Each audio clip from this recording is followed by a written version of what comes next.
सीखने की प्रक्रियाएं होती हैं। जैसा कि यहाँ पर आप देख सकते हैं कि प्रत्येक व्यक्ति नित्य प्रति अपने जीवन में नए अनुभव एकत्र करता रहता है। यानी कि जितने भी सारे प्राणी हैं वो कहीं ना कहीं नित्य प्रतिदिन हर रोज़ अपने जीवन में कुछ नया अनुभव करते हैं और उनको वह क्या करता है, कलेक्ट करता रहता है, उससे कहीं ना कहीं नई चीज़ों को सीखता है। ये नवीन अनुभव यानी कि जो नया अनुभव होता है अलग अलग कार्यों के प्रति व्यक्ति के व्यवहार में वृद्धि यानी कि क्या होता है उसमें एनहांसमेंट लाता है, और संशोधन यानी कि उनके जो व्यवहार होते हैं कहीं ना कहीं वह अधिगम करके अपने व्यवहार में परिवर्तन लाता है और जो भी त्रुटियां वगैरह है वो कम करता है। यानी कि परफेक्शंस जो है व्यवहार में आता जाता है। इसलिए ये अनुभव यानी एक्सपीरियंस तथा उनका उपयोग ही सीखना या अधिगम करना कहलाता है। माने कि अगर लर्निंग की बात करें तो लर्निंग जो होता है वह अनुभव और उपयोग करना ही वास्तविक तौर पर क्या होता है, सीखना यानी अधिगम होता है। तो अधिगम का शाब्दिक अर्थ ध्यान में रखना है, सीखना होता है। चलिए नेक्स्ट देखें कि मनोवैज्ञानिकों ने सीखने को मानसिक प्रक्रियाएं बताया है। यानी कि जो आपका लर्निंग होता है यह एक प्रकार का क्या है, प्रोसेस है। क्या है, प्रोसेस है। यह जीवन पर्यंत चलती रहती हैं। यानी कि यह क्रिया जो होती हैं, लर्निंग की जो क्रिया होती हैं यह क्या होती हैं, जीवन भर निरंतर चलती रहती है। यानी इसमें क्या पाई जाती है, कंटिन्यूटी पाई जाती हैं। यहाँ पर हम लोग देखेंगे कि जो सीखने की प्रक्रियाएं हैं को दो मुख्य विशेषताओं में हम लोग बांट सकते हैं। पहला है आपका निरंतरता यानी कि कंटिन्यूटी है, और उसके बाद क्या है, यूनिवर्सलिटी है। यह प्रक्रियाएं जो होती हैं सदैव यानी हमेशा क्या करती रहती हैं, यह चलती रहती हैं। मतलब ये होता है कि जब बच्चे का जन्म होता है और मरणोपरांत जो होता है यह अधिगम यानी सीखना जो होता है यह निरंतर चलता रहता है। इसीलिए मानव अपने जन्म से मृत्यु तक कुछ ना कुछ सीखता रहता है, जिसकी सीखने की प्रक्रिया में विराम यानी कि किसमें होता है, रोक हो जाता है, या वो नहीं सीखता है, या अस्थिरता की अवस्था कभी नहीं आती। ऐसा नहीं होता है कि कोई भी व्यक्ति जन्म लेते हैं और मृत्यु तक के जो बीच में जो सीखना होता है वह अचानक या जो यह विराम अवस्था में आ जाता है, कुछ भी नहीं सीखता या उसमें स्थिरता पाई जाती है। यह ऐसा कभी नहीं होता है कि व्यक्ति है लेकिन वह कुछ भी नहीं सीख पा रहा है। हाँ, इतना अवश्य है कि उनकी गति कभी तीव्र हो जाती है, यानी कि व्यक्ति कभी कभी ज़्यादा सीखता है और वह क्या होता है, कभी कभी जो है वह धीमा सीखता है।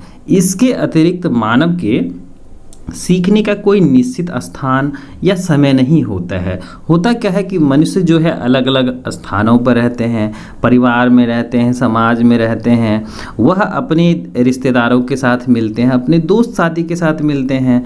तो ऐसा नहीं है कि वह जो है सिर्फ और सिर्फ विद्यालय में ही सीखेगा जहाँ पर उनका क्या है, शैक्षणिक संस्थान है। तो ज़रूरी नहीं है कि अधिगम जो होगा वह एक स्थान पर ही होगा। यह इनका कोई निश्चित स्थान नहीं होता है और ना ही समय होता है। आप कभी भी क्या कर सकते हैं, यहाँ पर लर्निंग कर सकते हैं। वह हर घड़ी यानी कि किसी भी समय हर जगह है, जहाँ भी हो कुछ ना कुछ सीख सकता है। यह ना केवल शिक्षा संस्थानों में यानी कि जो भी स्कूल, कॉलेजेस, यूनिवर्सिटीज़ हैं, वरन परिवार में यानी कि परिवार में रह करके, समाज के साथ, संस्कृति, सिनेमा, सड़क, पड़ोसियों, साथी संगियों या अपरिचित व्यक्तियों, जो अनजान व्यक्ति हैं, वस्तुओं से, स्थानों से, सभी से थोड़े या अधिक शिक्षा ग्रहण करता है। यहाँ पर है कि जो लर्निंग होती है ना, वह कोई औपचारिक तौर पर भी हो सकती हैं और अनौपचारिक तौर भी हो सकती हैं। यानी कि इसका कोई स्थान निश्चित नहीं होता है और ना ही समय होता है। यानी कि हर व्यक्ति जो है हर घड़ी हर जगह क्या करता है, कुछ ना कुछ सीखता रहता है। जैसे हम लोग क्या करते हैं, परिवार से सीख लेते हैं, समाज से सीखते हैं, अपने संस्कृति से सीखते हैं, सिनेमा घरों से सीखते हैं, सिनेमा से भी सीखते हैं, सड़क, साथी हो गए, साथी संगी हो गए, अपरिचित व्यक्ति हो गए, वस्तुओं से। कहीं ना कहीं हम लोग क्या करते हैं, थोड़े ही सीखें या अधिक सीखें, लेकिन हम लोग सीखते ज़रूर हैं। इस प्रकार यह आजीवन सीखना चलते रहता है और इसके फलस्वरूप हमारे व्यवहार में क्या होता है, परिवर्तन होता है और यह जीवन को क्या करता है, आगे बढ़ाता है और यह जीवन में आगे बढ़ता ही चला जाता है। इसलिए वुडवर्थ ने कहा है सीखना विकास की प्रक्रिया। क्या है, सीखना जो होता है यानी लर्निंग जो होती है द प्रोसेस ऑफ डेवलपमेंट से। तो ध्यान में रखना है ये बात कि जो वुडवर्थ ने जो है लर्निंग के बारे में जो कहा था कि सीखना जो होता है ना वह विकास की प्रक्रिया है, यानी कि learning is the process of developments. चलिए नेक्स्ट देखें कि जो सीखने का अर्थ होता है वह इनकी परिभाषा हम लोग यहाँ पर देखेंगे कि जो लर्निंग होती हैं इनका क्या मीनिंग होता है और क्या डिफिनेशंस होता है, वो हम लोग अलग अलग मनोवैज्ञानिक के द्वारा हम लोग यहाँ पर देखेंगे। तो चलिए यहाँ पर देखते हैं कि सीखना जो होता है किसी स्थिति के प्रति सक्रिय प्रतिक्रिया है, यानी कि जब हम लोग किसी चीज़ों के बारे में सीखेंगे तो उसमें जो सीखने वाला होगा वह कैसा होगा, एक्टिव होगा, यानी कि सक्रिय रूप से अगर किसी भी क्रिया में अगर भागीदारी हो तो उस स्थिति में सीखना क्या होता है, उत्तम होता है, सरल भी होता है। हम अपने हाथ में आम लिए चले जा रहे हैं, क्या कहता है कि हम अपने हाथ में आम लिए चले जा रहे हैं, कहीं से एक भूखे बंदर की उस पर नज़र पड़ती है, वह आम को हमारे हाथ से छीन ले जाता है। यह भूखे होने की स्थिति में आम के प्रति बंदर की क्या है, प्रतिक्रिया है, पर यह प्रतिक्रिया इंटिटेटिव होती है, यानी कि यहाँ पर क्या है, स्वाभाविक होती हैं, है ना। यहाँ पर जो है यह प्रतिक्रिया क्या है, इंस्टिंक्टिव होती हैं, यानी कि जो भूखा बंदर है वह क्या करेगा, आम के प्रति क्या होगा, वो खाना चाहेगा, क्योंकि भूखे बंदर को क्या है यहाँ पर जो है उनको क्या है, एक प्रकार का जो है मोटिवेशन से, यानी कि उन्हें अभी प्रेरणा मिलेगी और वह कहीं ना कहीं जो है अपने पेट की जो है भूख मिटाने के लिए वह क्या करेगा, उसके अनुसार काम करेगा और वह भोजन के लिए क्या होगा, तत्पर होगा। तो यहाँ पर भूखे होने से मतलब है कि उसे क्या होना होगा, कहीं ना कहीं उसे अभिप्रेरणा होगी और वह मोटिवेशंस होगा जो उसको जो है भूख को मिटाने की जो है प्रबल क्षमता विकसित करेगी। तो कहीं ना कहीं जो है सीखना क्या होता है, किसी स्थिति के प्रतिक्रिया जो है वह सक्रिय बनाता है। हम अपने हाथ में आम लेते हैं और हम लेते ही चले जाते हैं, लेकिन वही आम जब क्या देखता है, बंदर देखता है, तो वह क्या होता है, भूखा होता है और उसे लेने के लिए प्रयत्न करता है। तो यह जो स्वाभाविक प्रक्रियाएं होती हैं जो सीखी हुई नहीं होती हैं। इसके विपरीत बालक हमारे हाथ में आम देखता है, वह उसे छीनता नहीं है वरन हाथ फैलाकर मांगता है। आम के प्रति बालक की यह जो प्रतिक्रिया होती हैं वह स्वाभाविक नहीं, सीखी हुई है ना। तो यहाँ पर हम लोगों ने देखा जो बंदर थे, भूखे बंदर थे, उनकी प्रतिक्रिया और मनुष्य जो है यानी कि बालक की प्रतिक्रिया कैसी होती हैं। तो यहाँ पर क्या है, जो बंदर का जो भूखे होने के बाद आम जो बच्चों से छीना जाता है, लिया जाता है, तो यह एक प्रकार की क्या है, स्वाभाविक स्थिति है। लेकिन यहाँ पर क्या है कि आम के प्रति बालक की यह प्रतिक्रिया क्या है, स्वाभाविक नहीं है, यानी सीखी हुई है। जन्म के कुछ समय बाद से ही उसे अपने वातावरण में कुछ ना कुछ सीखने को मिल जाता है। पहली बार आग को देखकर वह उसे छू लेता है, यानी कि मनुष्य का जो विकास हुआ और उन्होंने सबसे पहले जो आग को देखा, तो पहली बार आग को देख कर के वह क्या कर लेता है, छू लेता है और जल भी जाता है। फलस्वरूप उसे एक नया अनुभव प्राप्त होता है। अतः जब हम लोग उस आग को फिर से देखते हैं तब उसके प्रति क्या होती हैं, हमारी प्रतिक्रिया क्या हो जाती हैं, भिन्न हो जाती हैं, क्योंकि नया अनुभव प्राप्त हो जाता है। तो अनुभव ने उस आग को क्या किया, छूना नहीं छूने की जो है शिक्षा दी, यानी कि अनुभव ने उसे आग को ना छूना सिखा दिया है।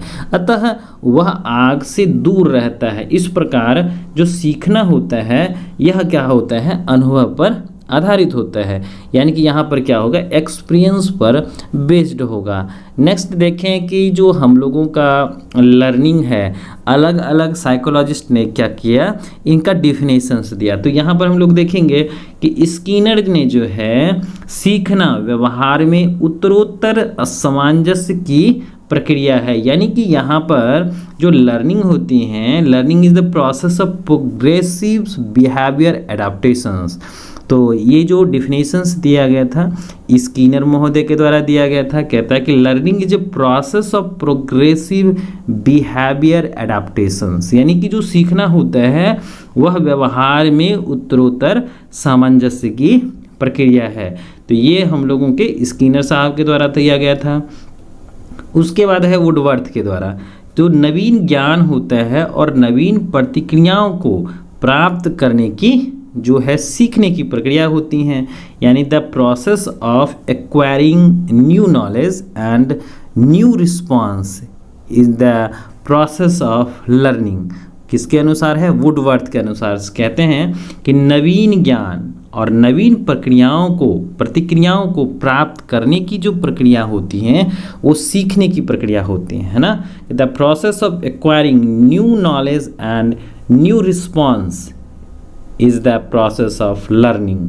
नेक्स्ट देखें, क्रो एंड क्रो के हिसाब से जो है सीखना होता है आदतों, ज्ञान और अभिवृत्तियों का अर्जन होता है, यानी learning is the acquisitions of habits, knowledge and attitudes.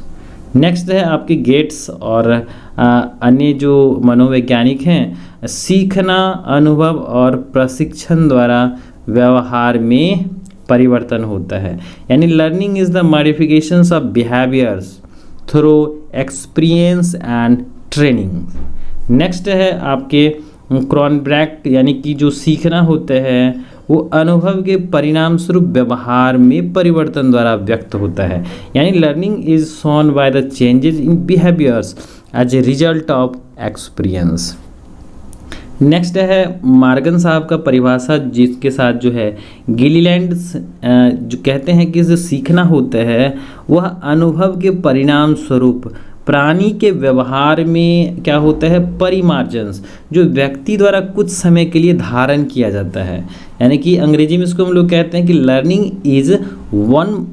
Learning is some modifications is the behaviours of the organisms as a result of experience which is the retained for the at least a certain periods of time, यानी कि जो सीखना होता है वह अनुभव के परिणाम स्वरूप प्राणी के व्यवहार में जो परिवर्तन होता है, जो अपिमार्जन होता है, जो व्यक्ति द्वारा कुछ समय के लिए धारण किया जाता है। अब वो किनके हिसाब से, मार्कन्स और गिलीलैंड्स के हिसाब से था। दूसरा है आपका कुप्पस्वामी, है ना। तो ये जो है आपके इनके अनुसार कहता है कि अधिगम वह प्रक्रिया है जिसके द्वारा एक जीव, यानी कि जो सीखना होता है एक क्या है, प्रक्रिया है जिसके द्वारा एक जीव एक परिस्थिति में उनकी अंतः क्रिया के परिणाम रूप में व्यवहार का एक नवीन प्रतिरूप अर्जित करता है, जो कुछ अंश तक स्थूलमुख रहता है तथा जीव के सामान्य प्रतिमान को प्रभावित करता है। नेक्स्ट है थॉर्नडाइक, उपयुक्त अनुक्रिया के चयन तथा उसे उत्तेजना से जोड़ने को ही क्या कहते हैं, अधिगम कहते हैं, यानी learning is selecting of appropriate response and connecting with the stimulus. तो यहाँ पर हम लोगों ने देखा कि जो आपके जो लर्निंग होते हैं इनके डिफिनेशंस, और यहाँ पर हम लोग देखते हैं जो विशेषताएं हैं, जैसे कि आपका सीखना जो होता है वह जीवन पर्यंत चलता रहता है, यानी कि यहाँ पर जो है जितने भी सारे सजीव होते हैं वो कहीं ना कहीं सीखते रहते हैं। नेक्स्ट है परिवर्तन है, यह एक प्रकार का क्या है, चेंजेज है। सीखना जो होता है वह सार्वभौमिक होता है, यह एक क्या है, विकास है, डेवलपमेंट्स है। उसके बाद यह एडाप्टेशंस है, सीखना जो होता है नए कार्य का करना होता है। सीखना अनुभवों का संगठन होता है, सीखना होता है उद्देश्यपूर्ण, विवेकपूर्ण होता है। ये सब क्या हैं, सीखने की महत्वपूर्ण विशेषताएं। सीखना जो होता है सक्रिय यानी एक्टिव के द्वारा सीखा जाता है। व्यक्तिगत व सामाजिक दोनों होते हैं। वातावरण की क्या है, ये उपज होती हैं। सीखना जो होता है एक प्रकार का डिस्कवरी करना यानी खोज करना होता है। तो यहाँ पर हम लोगों ने देखा जो लर्निंग होती हैं, लर्निंग क्या होता है, लर्निंग जो होते हैं ये आपके जो कौन कौन से प्रोसेस होते हैं, और यहाँ पर हम लोगों ने देखा डिफिनेशंस, ठीक है, और विशेषता भी हम लोग यहाँ पर देखे। तो चलिए नेक्स्ट क्लास में हम लोग देखेंगे कि जो हम लोगों का सीखना होता है इनकी विशेषताओं को हम लोग एक एक करके देखेंगे और देखेंगे कि कौन कौन सी विधियों के द्वारा सीखा जा सकता है।